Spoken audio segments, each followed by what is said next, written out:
Tuloga abasajja bana abasajja tebasoboka olaba jjajja Jumbono yali muliro naye namuloga. Would you envy a fact that bana abantu babiri they've agreed on one thing? Steve tweroge naye nongamba tweroge, let's do this. If you people sat on a round table gamba chui.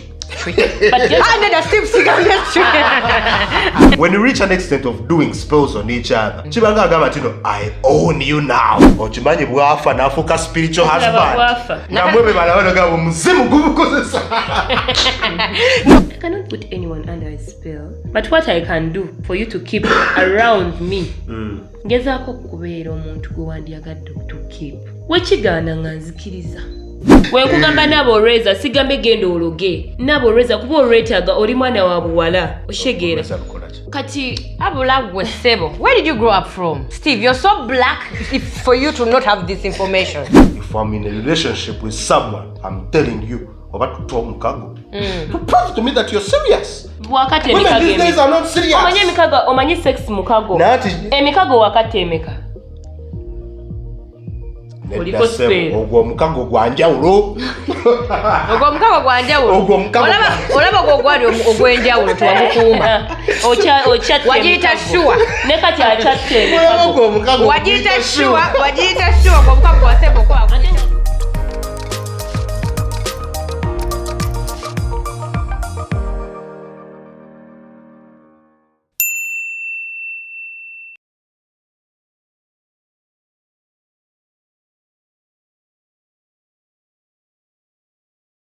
Good morning, good afternoon, good evening. Mugamba Mutia, let me hope everybody is doing great. It's another day. Another day, another dollar. Yeah, another day, another dollar. Me, I always thought, since every dog has its own day. So another day, another dog. Another day, another dog. It is another day, another dollar. Anyways, it's your boy Steve alongside the beautiful Harmless, alongside Tia. Alongside TIA, the CEO. Guys. Yeah. I don't know how you guys are feeling, but man, I'm feeling the feelings. If I tell you what I'm going through right now, none of you will even imagine. None of you can relate. No. No one has ever gone through a situation that is non-relatable apart from me. Okay. Let me stay in my feelings as you guys tell the people how your week was. Mine was full of nothing. You feel me? I was home the whole time, in and out. Kids are home. Actually, the kids are going to go for their midterm. The Form 4s are going in for the exams. Yeah. That's what we're all looking on. So the kids are home. School fees are tight. That's it. I think we should also take this opportunity to wish those that are going in for their exams, wishing them success. Especially my brother. Oh, your brothers. Wow. It's a Form 4. I think we should go and do the thing. As a team. No, don't exaggerate stuff. It's just it's the time of, like, you know, these things happen once in a lifetime. No, these people are going for exams, class. We don't know even the results. Do you actually think the schools that used to candidate classes vidizi gwanga tamu ya katandika temubatataganya, they have to, man, I think they were overrating the exams. Banange kuvadda oyagala ebintu bya eat Nedda, this is a thing. This is a thing. Waka yali aketa. There are some schools, I didn't say that was my school, but I always heard of schools, even school nowadays. Bagamba musibanya candidate classes temubatataganya, they are going in for exams. Personally, I think those exams are exaggerated. Somewhere, I don't know, doing extra what. Have you even, there are some people, like during holiday, like a candidate classes, they are staying back. What the fuck? Mama nga nonanga yabagamba candidate class tebimukwatako. Nenzire wakane India kummere. Obulamu bwa kiseera. You know, I think exams are exaggerated. Because I remember when I was doing my exams, I didn't even read that hard. By the way, when it gets to exams, zamasomero sigagana kwekola busolosolo bwabwe. Kids baba inokulaga finali yabwe nti this is this. No mwana bujjo batakwatako bamukwatako at that day. We bamulaba we bamujukira. Mato nagenda musomero nga mulimu ABC ne D ne E. Let me tell you what was at our school. Okay. So the school where I went. Stream E we mubeera bali eri. The school where I went. Still, it was very funny. Yeah. So I went to Budo SS. Okay. Nayenga waliwo Budo SS then there is Budo SS Annex. Okay. So if your center number was on the second on the second registration number, yes. go get up take out either the sister school by go get up story brother. Yes. And this is how they keep the standard. No need to know. Budo SS bafunye first grade. Kumbe ka cream ke katulide ku center number to. Nemanye bitwe byatuulizanga bubi. You know, you be throughout the process. But choka a single sesa baba kwatako at the same time. Yes. Ngoga matifaini abamuntu waite mutu kwatako kyekimu fefa bayitawo ku lugwanyu oshegera obude butuuka ne baba kwatako wamu choka ate ako tekaba tekamaze. There's that phase. Yeah. Agundi, you understand, it is the other school, not this school. Temwela bida ku papers, you put what school? Take a number and you find out. That was traumatizing. That day of the exams, chokamwenda babatuza wamu. Oshegera. Na abagezi noga. I think I just know Steve katoka No, those people had even special uniforms. Bakwangane uniforms during the exams. Balinga tebamba. Ngamutulira ku center number eri. Because I'm already traumatized. Trauma kubera ko kuba. Ngo bimanyi nnyo. Nze bwembanga nyumye embozi sijja kulimba. Oba kunyumiza nti kwaliko NB nga ebali bagezi just nonse nalimu A. Me, I got the best. I don't even know. I didn't even get to experience in Mono Yasingo, not a singer. Because I remember I was fired from the school I had to sit exams from. Okay. And then they got me another school. When I took a nenkole fujo, my nenkubo mwala mgana ngomlezi nina mkubani watu goba ona wo. Okay. Not funny. Anyways, first tell us how your week was. Because I'm preparing the candidates. And the school fees are there. By the way, yeah. last born daddy. We love you and we hope you pass well. Okay. Yeah. Then my week, I think it was an up and down.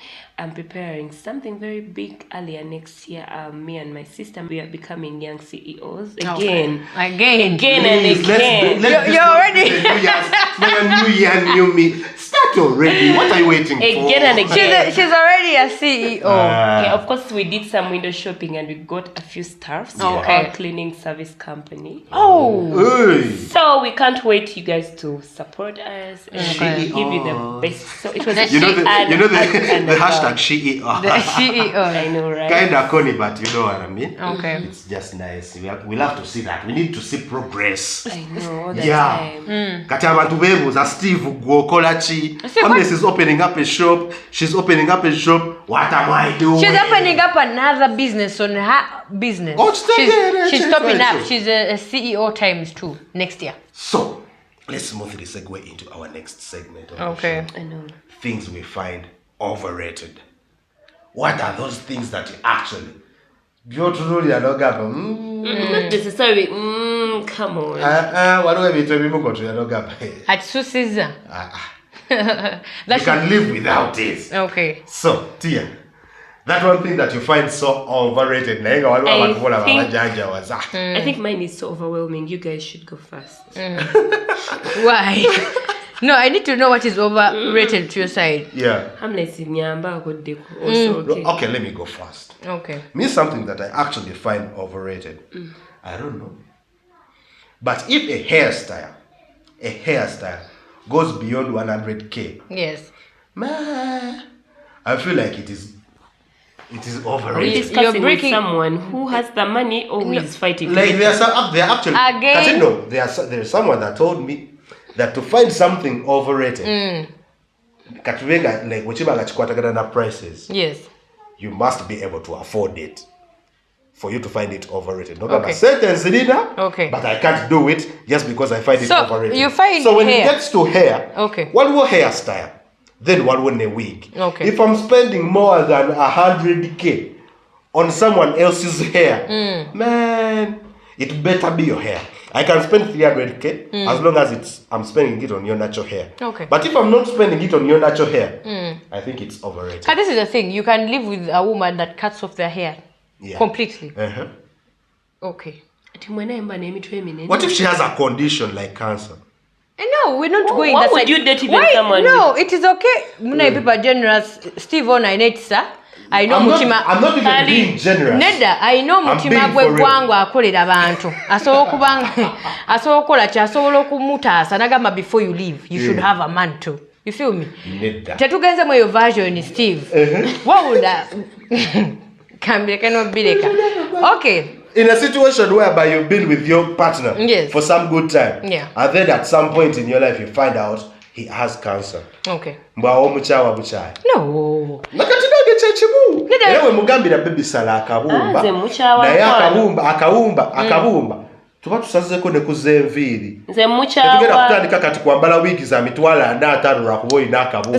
Sijja kukana kuba oba yogeza bwavu. Nedda waba ali okero omukazi alina akabumba. Yes. Simukaya. And for me, Kali akajada Smith kenyanya.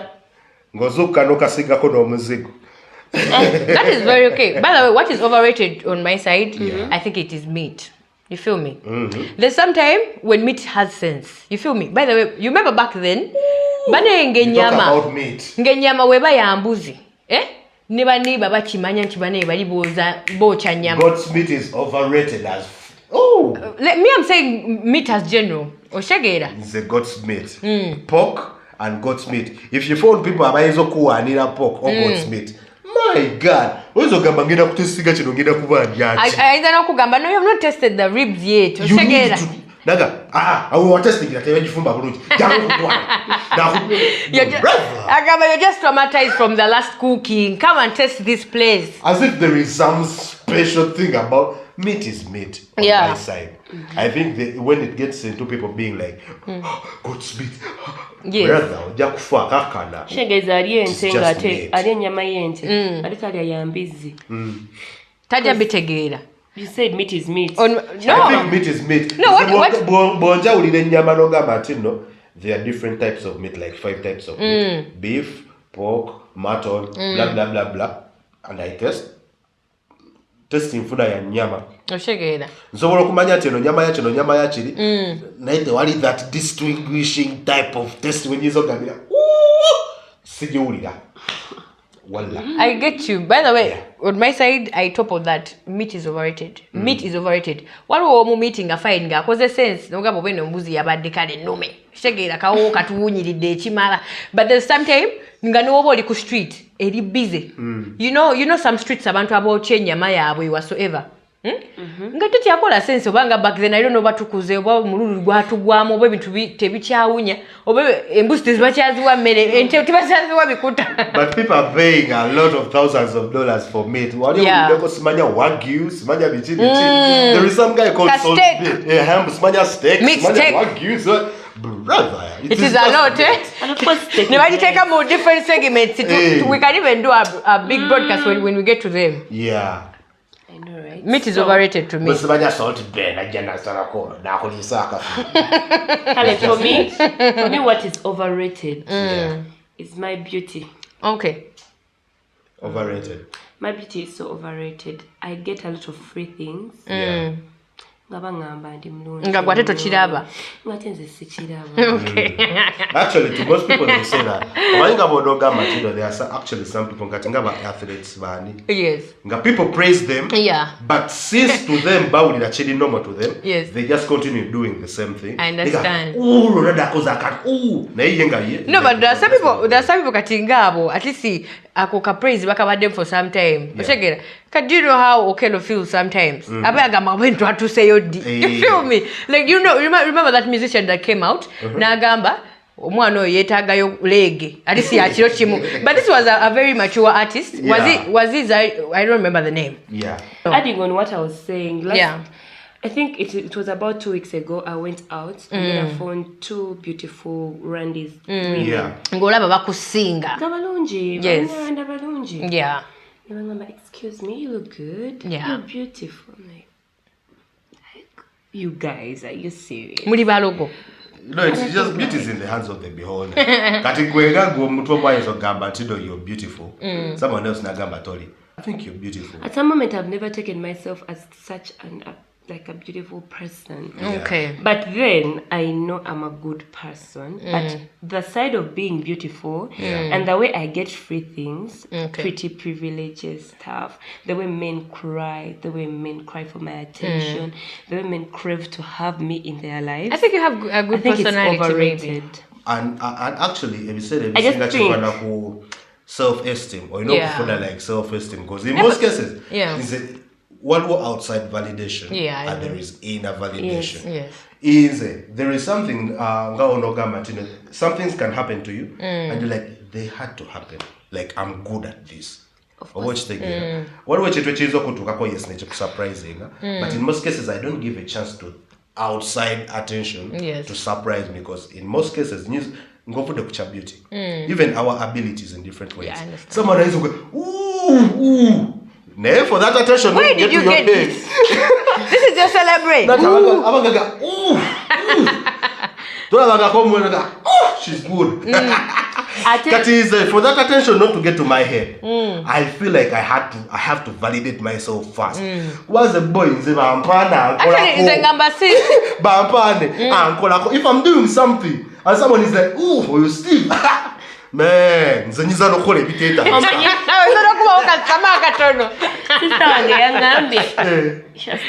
if they just say you look beautiful, yeah.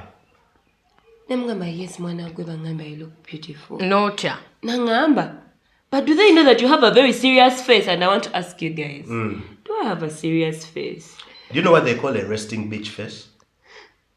It's called a resting bitch face. Okay. No, it's actually something. I don't know what you're saying. I've never heard of that. For people out there, I'm someone who get up with TikTok. Okay. Not like a resting bitch face. There are actually some girls out there, only one was really rude, but she just has a resting bitch face. But that is her at rest. That has a name too. Yeah, it's called the resting bitch face. Okay. To some girls, they feel like it is a curse. Men approaching that they are rude. They think they're serious. Them at all times. Yes. So for you, I can say you don't have that type of face. Nekati is a chenga, but to most people, because when they go somewhere where they don't want to be approached, they put on that face. What did you call it? A resting bitch face. Okay. And me, if I'm to go somewhere, I only approach women with resting bitch faces just to break their character. Oh, you remind me of a guy and who said it works? You remind me of a guy who was actually shivering to ask for a number. I break their character just to crack their ribs. You feel me? Excuse me. They look at you and you have nothing to do. So we have actually for today, we have a very sensitive topic I want us to talk about. A very sensitive one. A very, very serious one. Yeah. And this is about love, spells, and control. Okay. Would you actually stay under a love spell? I don't think you would. But let's first go through this video whereby, so apparently there is a couple. Yeah. A Ugandan couple. But they came out during an interview and she confessed of putting her husband under a love spell. In her husband's presence, actually. Bana abasajja tebasoboka olaba jjajja Jumbo yali muliro olaba musawo muganda naye era naye namuloga buli lwatulabula mu kamera kulanamu omu yekabwa olowooza mwerere nedda nakoowa okumbalira amalya konze ku luno gwenfuna oba faaza oba pasita oba musawo muganda nina kumulogera ddala nnywezeemu era namuloga naye akimanyi nja kufaafagana naye kati mami bwondoga okukwagala wendi ati mba nfudde ati wandoga nkwagala ekyo kyo basawo bannaffe bangi nga bye bakola tebabyekakasa eddagala ebbi nga tamanyi alikozesa ddi era n'eddungi alikozesa ddi ye mwana okugenda najja eddagala bino byewalaba simanyi essalambwa lyakula nga liri mu luwombo ne bamuwa eddagala okuliteeka mu nnyumba n'otandika okulaba bonna wandagala mu nnyumba kubanga egyo gyonna miti tugatta miti naye ensobi teva mu bano balwadde baffe ensobi eva mu basawo bannaffe But they came out during an interview and she confessed of putting her husband under a love spell. In her husband's presence, actually. Abasajja mubalete tubaloge. And the man was there. Kati abantu abasiga kye basigo gamba, even the man was acting like muloge. You weren't acting. You're actually. But you have to take up a chupa. There are some things that I'm actually scared of. My future wife. Do me a favor, don't take up a chupa. Katika gambe. This is the thing. Oh, input 2 Pro Max. About the life testimony. Kuba, like, he knelt down. He even reached an extent of kneeling down. Kati baby, we want to ganda fa. So watching through this clip actually gives me obaninga odogamba nti chindetero okwebuuza nti why are some people actually willing to go extra miles just to keep someone? Kubaze nchitulabule gamba nti at some point waliwo abantu abamu nga balina just unresolved issues, mental health issues, ngoli alina attachment issues. To the extent nagati ono yegwe mfunye, I feel like I should just put him under a spell. Or just to keep him around. Like these people. Just comedy but they are actually underlying issues. To with our naked eye. Leave alone that for the fact yachogede it's a spell. Like abasajja tubaloge. You feel me? No one bade katemba, no one bade chi. For the fact, guy wa mulenga afukamide. Yeah. Chima bumaze. Oshegeda. You know what men do and what they can't do for love. Oshegeda. For the fact that they have stayed kumyaka je tutamanyi, like for all that time. Yeah. Wavayo nanga banti omwami wali ku spell. The sina buyinza bumwakanya. Sina buyinza oshegeda. Yeah. For the fact that they have stayed with that kind of information. You feel me? Someone can freely say it. Oshegera, wa comedy basi comedy abuli na abana gamba mwami wange wuno. Abasajja tubakole ki? Tubaloge. Alinga wabalala example. Oh, actually she was like nze nkoye nzija nkoyo kuntwala wano ne wano. Abasajja tubakwate. You feel me? Wuno wano. Dear, do you feel like there is someone that is actually too good to be like, you know what? Ono yeka mutiuni ge. Sometimes it's even a mental issues, mental health. Yeah. But anyway, I want to be bamanyi, but me as me, I cannot really take a muntu muchupa. To someone that reaches that extent, gobo mlowoleza ati. Mlowoleza nti oba mentally I know kulaba any psychiatrist. Yeah. For some reason, because when you're putting someone under a spell, ayagale good. Like, I defer to it as comedy. First, leave alone comedy. Do you actually think, because when these people go to psychiatrists, that word, do you actually think, they go back, they peel the layers back? You might find someone that is willing to do that, either facing some type of abandonment, either from the dad or the mom. I would not want this one to abandon me. It brings a question that when we reach that extent, you feel bored, you feel abandoned, you feel please heal before you enter any other relationship. Because you will bleed for the person who didn't cut you. Doesn't make sense.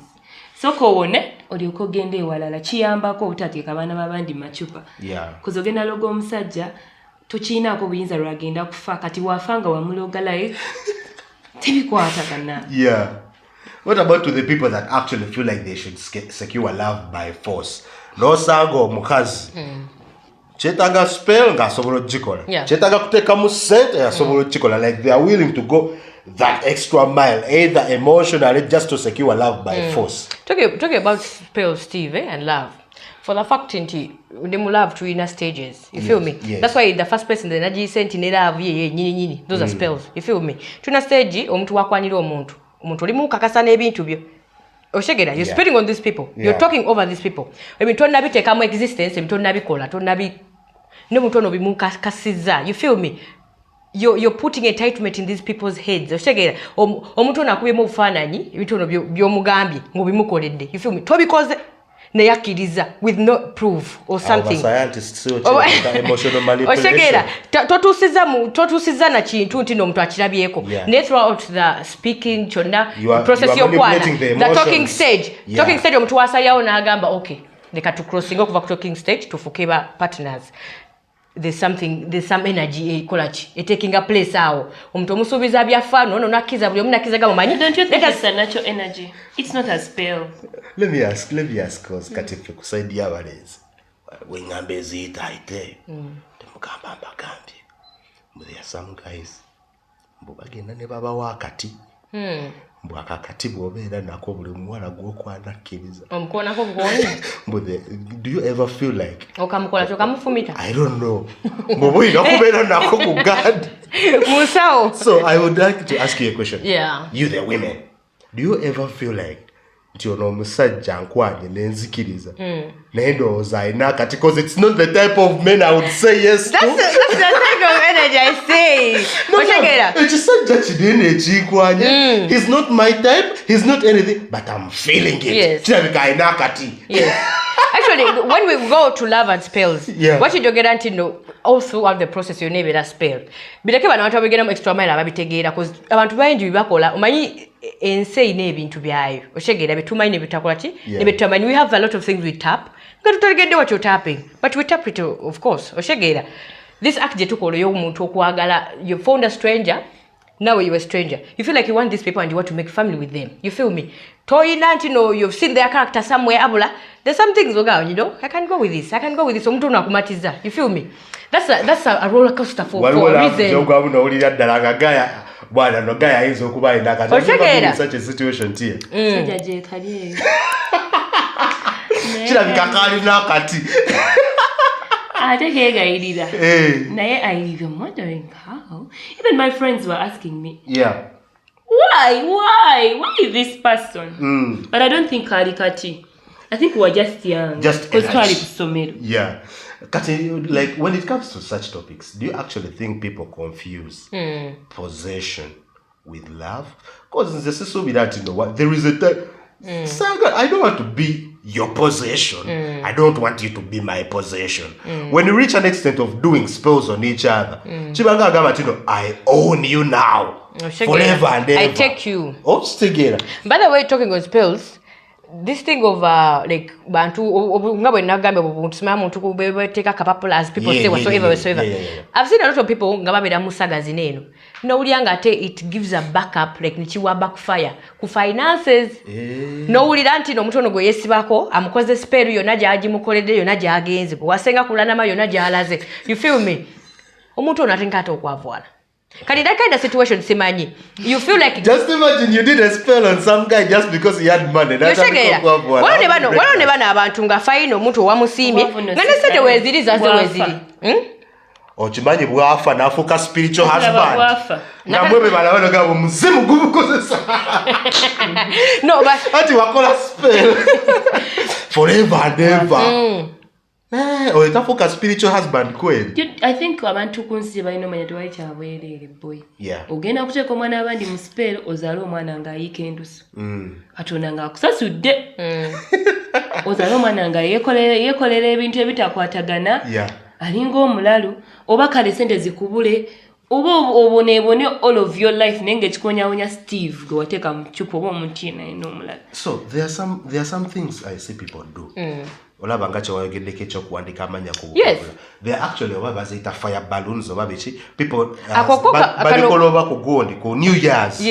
they write their wishes no Steve we're not white sikakosika wano sikalabanga I didn't see that before last time first shot on Yakakola fair when Yakakola even my friend had a nemuandike like your wishes oba bichi on a paper nimukuma balloon negedemuka. Do you feel like biranga spell nayo or what? Yes, that's what I told you Steve binji betu kola kuno we tackle a lot of things ngale tubanyi chikola chicha lengo mkashi tugambe ngomuntu spell bananga walo nature walo positive affirmations kiti nebuza if I am doing my positive affirmations on Steve change a spell is you are making people jealous. But Steve, this is a spell. If I'm affirming, but this is a spell. It is speaking over something. Affirmation. Yes, you may be negative, you whatever, but nobody positive about something. You can do negative affirmations about someone. I want to, you're spelling out there something. There are some people who can really just talk and things happen. Witchcraft, Steve, for the fact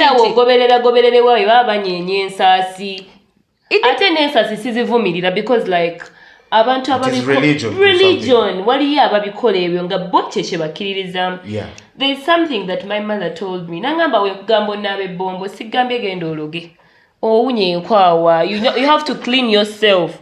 We kugamba nabo reza sigambye genda ologe. Nabo reza kuba olwetaaga oli mwana wa buwala. Oshegera.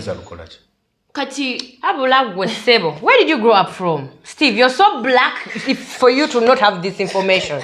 Not even echo. Naye kati waliwo banene abagamba nti nze ki Steve nkyagala nabamugamba kati leete ente simanga tezaalangako oleete omusota nga teguzaalangako oleete biki oteekamu ago gonna amaanyi. You're engaging with a spirit. Tukkirize nti waliwo spirits ennungi n'embi.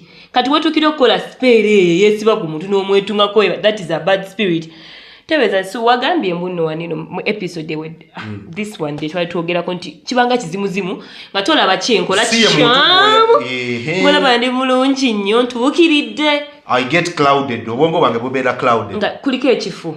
So when it gets to this era gyetulimo ya social media, it is very, very common for some people when they get into relationships. Every once in a while, never take up social media. And you know one of the most disappointing things?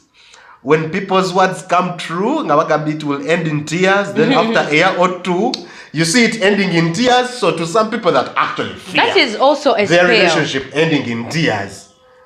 The basalawo bagambe mwana. Yeah. Erinnya lyo nalyetimba timba. So kati mbadde njagala kino kibeere forever. Yeah. Kati nga wakwogedde that there are some people ne bakwatagana ne bagamanyi katukyekole. By the way, talking about spell. Ojukira there's this thing I see in movies. Waliwo ka gate yako. I don't know if it's a gate. Abantu webesibira ku bukufulu. Should we regard that as a spell? I saw that. Oshegera. Gabagenda like there is a chain link. Nembuno like new couples. I know it is actually a divine resort. Yes. You're cheating. Ngabagendawo ne bawadika amanya gawe somewhere then they put on lock. Yes. Kale ne bakwata ne besiba ku kufulu. Banakekwana musajja tuchoko ku vacation ababaka janja. Yes. Nabo basangako wali. For the fact that they go to babiri. After a while, if they are still together. Mbuto check on the padlock. By the way, I have a question, Steve. Yeah. Would you envy a fact that ntibana abantu babiri they've agreed on one thing? Steve tweroge. Let's do this. Man, I have no problem with it. As long as they are consent. Doing something behind your partner's back, I'm not. What I will envy. But if you people sat on a round table, gamba chui. But no, but generally, what makes it a bad thing? Yeah. Regular cases, zibera omuntu tamanyi. Like most of the regular cases are what regular cases. Waliwo n'abagenda ne bakisemana ne bakola omukago ne woba ogenda wasa omuwala olina okutta omukago. I don't know what you know about mukago. Do you know? It's traditional. It is traditional. Do you know about the mukago, the back then mukago? Yeah, whereby they had to cut themselves, or I don't know if the hand. Ate era wakyali abakyabi the hand go under the navel. I don't know about the navel. Yeah. I know the hand. They cut somewhere. You cut somewhere. We put on one coffee bean. Do they eat it? Yes. Yeah. They do eat it. Yes. That's the thing. Tell me how. Witchcraft. Tell me how can that? It's traditional and to us what we call witchcraft. Tubuzaabuza bino ebintu. Wali abantu abalogo obanga abasamize nga si balogo. So can lovers do it and they stay together forever? I don't know about that. Obanga olaba kati waba consentize. Nagamba nze njagala neroge n'omuntu. Nze bonna mba mpulira nga saagala batunulirako. Aba consentize. Kubulire. If I'm in a relationship with someone, I'm telling you about to mukago. To prove to me that you're serious. Wakati women these days are not serious. Omanyi sex mukago. Emikago wakati emeka. Nga togikuuma. Oliko spell. Ogwo mukago gwa njawulo. Ogwo mukago gwanjawulo. Ogwo mukago. Olaba gwo gwali ogwenjawulo tuwamukuuma. Ocha wajiyita sure. Ne kati achatte. Ogwo mukago. Wajiyita sure gwo mukago wasebo kwa ate nga gwe gusinga sawa zineno bagamba bati ba transmitting ebintu bingi nnyo through By the sex. way, yeah. This is the thing when it gets to men. This actually Nagwo mukago ne mukama agulaba. this is the thing. Wakuyita sure kati akuyambirewa. Otegeera. Muno yasa mukago nawe wajiyita sure kumateka nafunye sure. Ngate gwabadde mukago you shared something. Ate yakulekedde ekibi oba ekirungi olina kyewamulekedde ekibi oba ekirungi. When it gets to these people, like people mature than us or people who have gone further when it gets to money. Yeah. Abantu bano they have a lot of things they do. Have you heard of scenarios whereby omuntu n'abeera onagamba munaye twakula tulina restaurant kwe twali tukola neffe nanga we twali tukola tetuzaala twanonya abaana ne bakola ki ne batubula. That happens. Yes, oyina gamba tetuzaala nga we twakola ku restaurant gundi ne gundi nti nalabanga bosi waffe Macnon ng'anona sanitary zaffe. Ne bazitwala nga tebazisuulayo akapiki ke kazino nakali special. There's a lot of things around and around and around. Oshegeera. What you don't see as something omuntu akinamu omugaso. Actually people, you should be careful with a lot of things ebintu ebiri personal. You feel me? With toilets, with everything, toilekareka, everything, anywhere. You feel me? Hair. Yes, omuntu asobola with fake hair. At least when someone wants to take your hair for bad intentions, yes, it's better when you have the fake one. Okay. And this is the thing, like, over on public place, going out, you're somewhere in Casablanca or Rosabremu, at the same aim. Someone is targeting, go to midday, you're done, ladies, you know. You left something in the toilet whatsoever. You feel me? Holding a chechamulese, achpikinze. That is also some part. Actually, Tojana G following up for the fact into Walina High. Tojana Manya, what was the problem? You feel me? For the people in relationships, also like on high alert when you're out in the world. Yes. But this is someone you share with a place. Yes. If a spell needs your party, yes, it's readily available. Yes. If it needs your hair, if it needs you, he has access. Hey,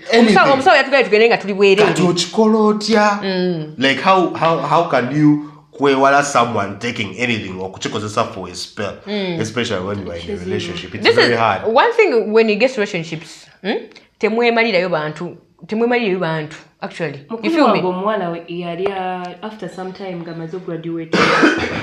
She used to apply, do aptitude tests. Things were not moving. She has a first class bigana. And after like months, like 6, nalote chiroto nga I know muntu yamusabako ku bugatto. Omuwala gwe yali asomanga naye. Mpaka okungato zonyambalemu. Omwana ngengato yazikozesa sipeero oba kyobwama na bagamba mbuna kubanga this thing we yachota nagenda mu church musumba namugamba kirabika oli yasiba amagenda go eyatwala engatto. This person that took your shoes, she told me omuwala oyo teyamudiza ngatto ze. She's just realizing amaze no graduating anti omwala yatwala engatto nazimweyolako. I think it can be very easy for someone to forget. Yes. So I have a few scenarios here. Zemba danger gala. We differentiate or we can draw a line in between if it is love or it is a spell. Okay. Let me say you are in a relationship with someone. Nga they check your phone every day. Nga ensonga joyabawa. It's because they care. Do you actually think these people are better under a spell or they're just in love? Never testive oli ku mistake ninga abantu abalalu. Ne spell. Oyo omuntu abamulalu. Ozukote ku machano taniko kweta nkulira musimu z'abantu. I recently had a friend nga chi boyfriend che cha linking esimu ya mama we ya girlfriend we ne ya muganda we. Mbu just because I want them to be close to me, please. Banjogera ko china wo yagala nzenze. Yeah. That's crap. Guy needed mental health. Yeah. Oyo mwana mulalu. It's neither a spell or love. Yes, it's spell. What do you think? For me, when it gets to that mental case, health? no, when it gets to that case, yeah. When you have abantu nga baina attachment issues. But let me tell you something. I told you this thing again and again. Buli muntu character jaina when it gets to relationship, aina go yajijako. Omuntu wabanga tayagadwa freely. You feel me? It also you also kirabira ku bakyala. Ng'oli waliwo oli mubayita ba money minded otegeera lwansonga gy'abadde sente tezimuweerebbwa. Kigambo tokirongoosa. Chiri gold digger. Take away. Calm down. Kino kye nabagambye. Akajja bakalungi ambu money minded. Era abeera money minded. Ate ladies be money minded. Steve, let me tell you, harmless ku kyali mu kwogerako. If you have time, please, toyingira relationship na biwundu byo. Heal. Lwaki ova eri kubanga tebakuwa olowooza mu Steve agenda kukuwa. Kati Steve watakolera ku pesi gwe gy'oyagala kumugamba Steve tagaba ssente. Kumbe daddy ssente ayagala zikuwa wayiseewo emyaka 2. Nga nkakasizza nti omukazi atawo matongo omuwazi aki. Anyway, let me give you another scenario.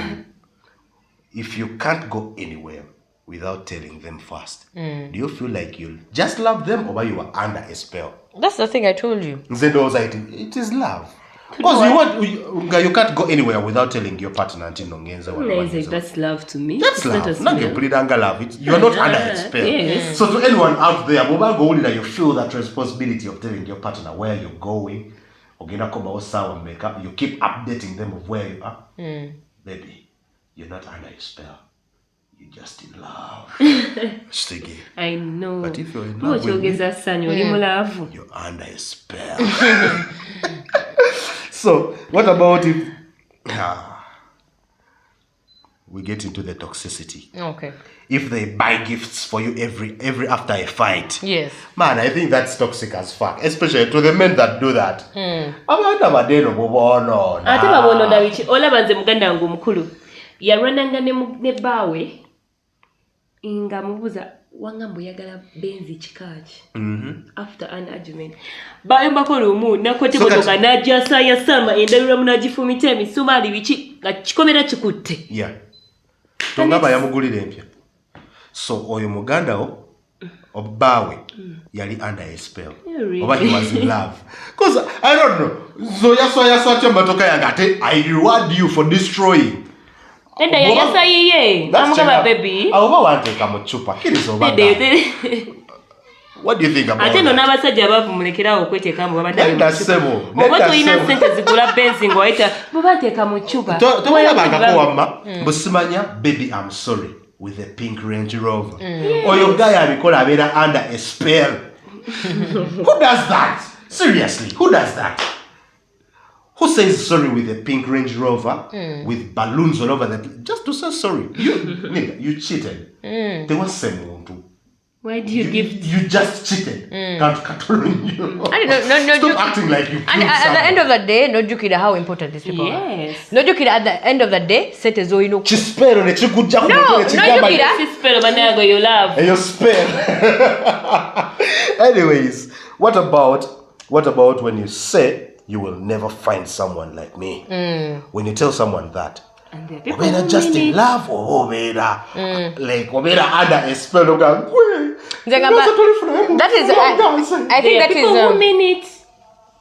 There are people who mean it. Kati nawe okitandika otuukirira mu bulamu obwongo ga Richard yangamba.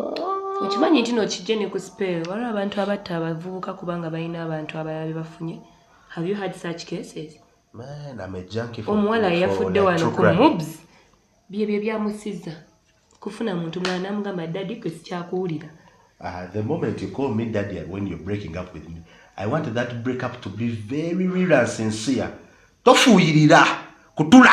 Manange no yakubye nafa. By the way, that was a serious situation, but maybe I think we shall get time and talk about it. But if you reach an extent of doing that, Zendozo, we're under a spell. Oyo muwala ayinza okuba yateeka omusajja mu chupa nga mutaddeko spell nga mwagalako okitegere yamunywesa omusangi kati ayagala kuva naye mu relationship omusajja kikutte okitegere okiteekamu eyo gundi n'omusajja asobola okuteekayo omusajja atuuka atya ku extent egamba nti ndo kankufunire bakyefeesi bakkube bw'oba nga tewamuteeka mu chupa. Especially kuguno omulembe gwe tulibu. People break up and move on. But reaching out them ayinza okuba yamuteeka mu chupa nga asuubira. It's going to be only milk and honey for the rest of their life. The last situation Okay. Man, this is something Tia said would do. Tia, if you do this, I'm telling you, you'll be under a spell. If you tattoo your partner's name under 2 weeks of meeting, I think you're just under a spell. Mwakasisinkana weeks ibiri. Ojo tiba. Hey, by the way, I have a surprise for you. Did mu bathrobe. No, we could have been a Steve, the best daddy. Okay. Awo ngambanyi ddagala lyanoga. Omwana yateekako Jonah, you own my pookie. Eat me please. Ngataddeko naka arrow. Boy, ogwo omusangi gigwanoga. People do crazy things for love. Yeah. We might blame them on spells or anything, but man, those were actually scenarios I came up with. But our audience also, especially on Instagram, for you that is watching Ngatoshibani, we have an Instagram. It's the Day of Show 256. Yeah. That's where we post the topics we are going to talk about, and you get a chance to participate. Then we shall read your chat during our recording. So some people had different takes about this topic. Okay. About the spells and everything. Someone was like, oh man, at least they're honest witches. At least you are being honest. There's nothing unaware. Yeah, unlike someone that passes behind the back. They agreed to Wedaru Wedaru. Okay. Fall in love, fall madly in love. So someone said, this is love in 2025. Yeah. If he's not under a spell, is it even real? Bwamanga tali mu chupa bya ddala. Naye nga nawulirako nti no man, women do things. A lot of stuff to men. Women do a lot of stuff. Abantu abasajja be batabikola. Nze sisuubira nti abasajja batabikola. Twakikola. I've never heard scenarios single calling. You know how many men eat things? Unthinkable things? Yeah, kubanga omuntu agenda okuloga. Nga naye wamulogako. Kati muba mwakonectingirawo yubanga nti okwagala omuntu omukazi nga ye mulogo Justin nga yaba anti oba wamusiima shegeza nawe oli mulogo. So this one is like, that is not love, it's imprisonment with candles. Mubera musamira sawa bya kusamira mulimu kukuma byoto. It is kind of imprisonment because I don't know. Omukazi gwe nesibidde naye mu spell. Bwatandika okufuka ku buliri. Okay. Ng'atandise spell ebirese oba bali tokimanyi. Spell ezo mukwata n'esukka we yandikoze. Kati n'olaba oba ku spell. N'ennaku ne ziruza niiga. Oba ku spell okombawo bukombi awo. Wafuse. Okitegeera. Oba ku spell. Osinza buseeza. Weebala omukojobo. Man, it's funny as fuck.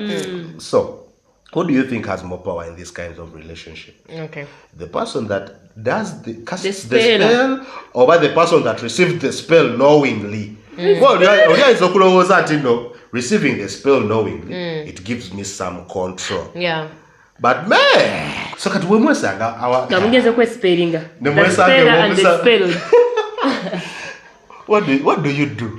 Ngogeze oko spelling omusajja ate omusajja n'omusangayo nga alina mululugo bamujjemu engoye omusajja ngalina bwere alikugwe mission Tia. Awo kakasa nti akwagala nnyo gamba I've always been doubting if you actually love me for real, but this has proved me over. Omusawo mugamba yefe yenze kuzira ensonga nagambye ono bwe nadde ngamba naye kwekalizaamu abakazi muli balogo okulo kintu ate gwe oba onoonyaawo ki nze kunaabalweza. That's funny as fuck, but I don't think actually in that type of relationship anyone has control over it. What do you talk about stalkers? Are they also spellers? Are they spelled? I don't know. But stalker are under a spell. By the way, that's something to think about. Because they're actually do you actually think that guy anymore yourself? He's under a spell? What? There are actually some energy around someone. Towards him or her to the extent of you stalking them. Yes. One woman wala kuola banga mulungi. Tominako access at the moment. nogenda mu comment section nabagamba nga wanjagadde okumanya guys what's her art, give me her art, I need to know. ne bakuteerako omanyi nga gundi ya Chinatown we bati gomaze okugula ebintu omanyi bibone oba oguze bya mutwalo bakuwa receipting eva kuno mpaka kuli ndoza someone abere just ne energy around them encouraging aba stalker.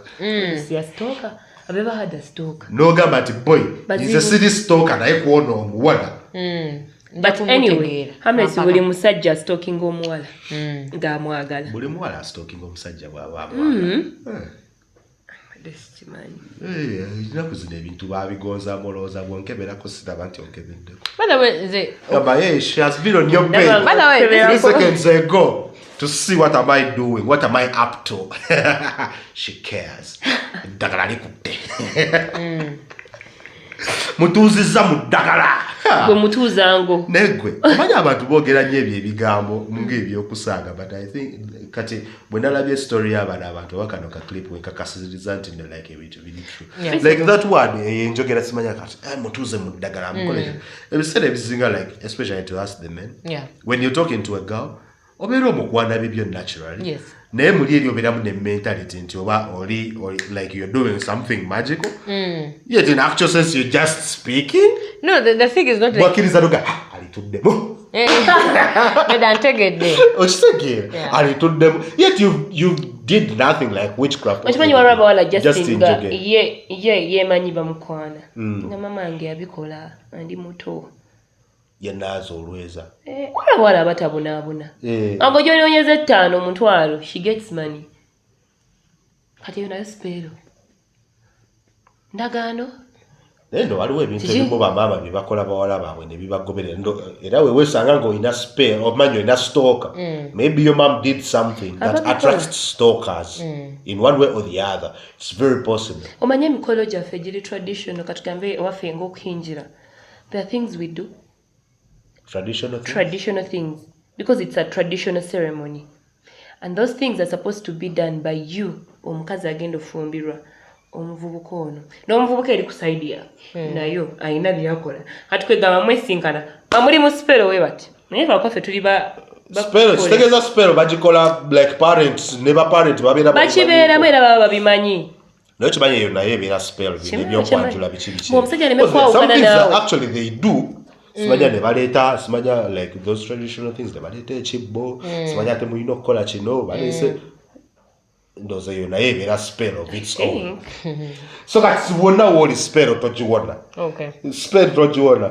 So can we draw a line in between deep love and unhealthy attachment? Okay. Kubanza sisuubira nti like having deep love for someone endeetera okubeera with that unhealthy attachment to someone to the extent of doing spells. You can actually love someone deeply without going an extent of having spells like casting spells on each other. Yeah. To some people that is how far they can go. Naeze nsuubira nti no, if she's willing to go that far, she's kind of crazy. Yeah. Would you rather be in a naturally but risky relationship or a relationship that is guaranteed by a spell? Which relationship would you rather be in? The one that has a risk of separation or very guaranteed never move up.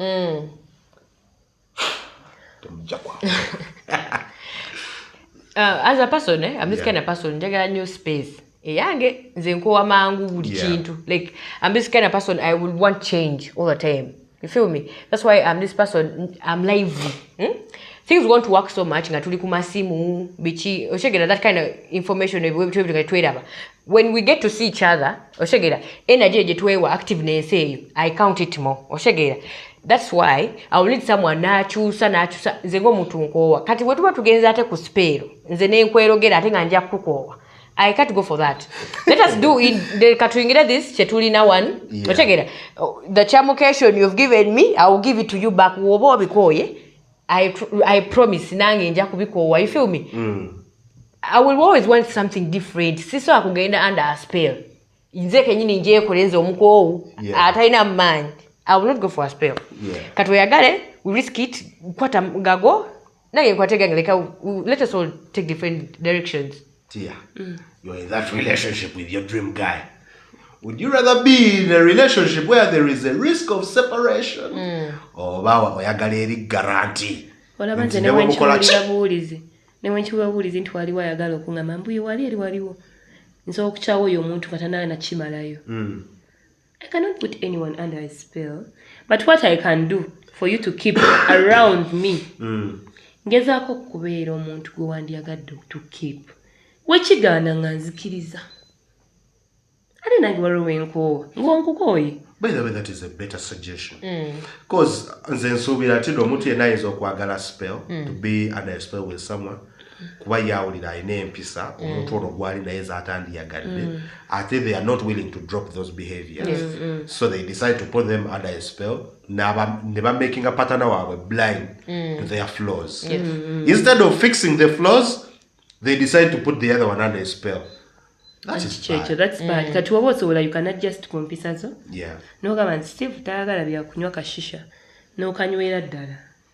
Naye n'omuteeka under spell n'atuuka ekiseera kaga baby tugendeko mu kashisha nga n'okumunywa atamunywa nga wabyo character acceptance nti bana egwenjagala ye wakasigala oshegera ofulumamu ebweru ne weeyokya ono jja nampunyirira oshegera for the fact by the way there is that. Yes, for the fact by the way abantu bangi bali mu ezo situation nasigala takwatagana yaddala naye nenga talina kyakola era ng'omwami for okutaasaako ati sajja kufuluma naye still enkyotayagala oba tokyagala otujja wulira ng'omuntu akirina all throughout the round n'ogamba this is my place ono omuntu wange mwagala leka sigala limekuba a big problem throughout the run tomanya alikita ku lwange oba oshegera whatsoever so you can't mount on like tosoa by the way ekyo kya spells and so ever ebintu bijjawo nga wegambye from the past relationships kenagambe wali eri omukazi obanga sente bazimuwadde there's a certain hajj simumanyi linnya lyali awo there's a hajj he was like omukazi woba omwagala agwemu n'amaalo sente zimuwe amaalo gamugwemu otegeera nga buno obuvubukavubuka oba obusajjasajja ne waba waawa nga it's not their problem otegeera alisika kave waka kulwa sente and you know ladies waba atudde you feel me ladies are the people who can sit for somewhere for some long otegeera oba ali bulungi oba takola ki waba asimye abakoze ki aba asimye so someone's like omuntu muwe sente akajanja kakole ki kamugwemu n'amaalo otegeeza sente ziri usual kana bana abantu batera okubeera insecure n'agattawo ne spell bino bimukoleddwa back then abantu bayingidde mu 3 weeks kweyagala ye bamulese kituuka ayinawe ye wakyagala ate ono yalina other thoughts nagamanyi bino mbikoye this is not going to be my run otegeera senga kulana kamugambeko ebintu bino these things are not running my way otegeera nzaani gwe balekawo buli ssaawa otegeera abantu bakowa ebintu bino and there are some people nga bino ebintu byokudating ate bibanyumira nnyo mu kubeera awo eba n'abeera ku waiting list eba ye ali ku street ye yalinze otegeera ayagala naye omuntu owning at once ayagala omuntu amukubeko embaga nga tebigenda kujjanga bigenda mu bits yo ku week ye bamutadde oli guy agamba every time ali ku starting line oli guy agamba ki oyo twali wali ku impala ate musanga agize bwati oyo no manya agenze anti wali we twali ku Horace munanga anti gundi agenda akuba akasimu kaita mbampulira ebyo tubikomyawo people are tired of such stuff bana oto ababirawo nagamba ne uli omuntu amukumya ati omuntu we otegera kanaba bagenda maso n'ebintu bino nga spells and so ever ngaloza nibali abala bakola ki bakola by the way abantu balina ebintu byabe mirembe people don't know how to put out their fights jemuli mulowoze mbu bali together oba nabo bali normal and bamanyi when to do things why and why oshegera like why is it necessary about social media pressure oshegera abantu balina social media pressure je wetegereze relationship zo ezisanze yo social media nga social media yebasanze you feel me baba very okay ne bana abantu abajjo tukakasa bafuna new issues I don't know why ogala bathrow the run abantu wetubatula bambu bali very okay they understand oshegera people argue abantu bafuna ebizibu just calm down tegera omuntu gwoli naye and whereby that's not your last point omuntu waba tali willing kubeera n'abundance yes ono omuntu alina willing ku bulamu bwe like they own their life by the way that actually in conclusion about this podcast is my view on that zensobira love teyina kubeera control oshegera the only thing omanyika bwogamba ati no omuntu abeerako n'ekintu kyayagala mu yes Kati, is there something that can keep me in a relationship with someone for the longest time is knowing that this person is choosing to be with me every single day. Yes. She has other options and she decides to choose me. Naye bw'abeera under a spell, obanga nze namuteeka mu kyupa oba nakola ki, ne laavu mba sigiwulira, banga bw'omuntu ono ali nange just because of this. So what again? But if she has free will to go with anybody else, but she decides to stay with me. Yes. Awo kale nze nga nze wempulirira laavu sijja kulimba go ge mazima. So when it gets to putting people under a spell, I don't think I'll be on the train. A fan of that. Putting people under a spell. Yeah. So let's conclude this show. If you have any word you can give out to the public, this is the time you can tell them over. Guys, get on the bandwagon abasajja mu baloge. Sekakula na mayabalaalise. Yagamba abasajja mu jet. Ate ye teyabalaalikidde mu lugambo n'omwami we abadde waawo. Tuloge abasajja nono wange namuloga naye akimanyi. Wuno. You feel me? So this is a thing. Actually, ebintu bikabibeera emirembe. Lwakuba kino buli omu era nga we nagambye walabira ensi. Yensi nenjuwa. Everyone atelling a story. Waliwo omuntu nga togenda kumukakasa ekintu waba akikooye akoze ki? Akikooye. Agamba this situation is abantu okundekawo we bajja we bagenda. I'm not going to live with that. Kankole this kind of thing. A story togenda giba mwena tojja kimanya. You feel me? Be free with this kind of situation. Actually, this is the thing. Untu tuli ku spell. Era abantu balina ebintu bye babakoledda. Omuntu asobola kubeeraawo. Yes, omuntu asobola kubeeraawo nga ndibadde okay with this kind of situation naye nga tetaliika at the moment still. Nga ye ng'omuntu. Yes, nga era singo yo ng'omuntu alina problems from back then. Otegeera ng'era kimwetaagisa okukola something for themselves okubeera clear. Nga nawe alibadde ayagala okubeera okay ye ng'omuntu tali fine. Otegeera nga ye ensonga watch these people are not staying here. Yeah. Okay. That's what. Spells. Sizikiririzaamu, sizaagala, saagala ziwulira, sizirowoozaako. But to our viewers out there, it is okay. Mutuweereze reaction, mutubuulire mu comment section, mugende ku TikTok yaffe, mugende ku Instagram zaffe, mutubuulire gwe okirowoozaako ki. Musajja w'omuloga agenda kubeerawo, bw'onaamuzaalamu kimukuuma, bw'omuzaalira abalongo ng'eri abadde tazaala balongo, kinaamukuuma, w'onaagenda n'onywa ebidagalalagala, omuzaalire bannabansasaana anaasigalawo kiri gye muli tubalinze musalewo neera kukuhinjira balina okukola spare Mulina okulya obumwanyi. That's what I told you. That's what I told you. Buli kintu one. We have a lot of things we tap. There is something behind. Buli kimu kye tutapinga tojja kukitegeera, but it means something somewhere ku nsi eno. You feel me? There's a lot of things we do. You don't have knowledge, and now it's oyagadde. But there's no way. But in conclusion, one thing I remember about my mother, yazala balungu. Tetwabakola, yebabakola.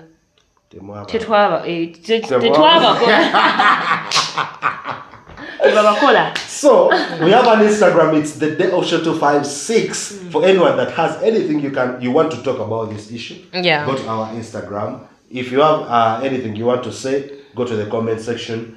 TikTok gang, Tubalaba, you're growing on a very terrific speed, and we actually appreciate your participation in our topics. It's been your boy STEVE. It's the Day of Show alongside Harmless. Tia, the CEO. Peace.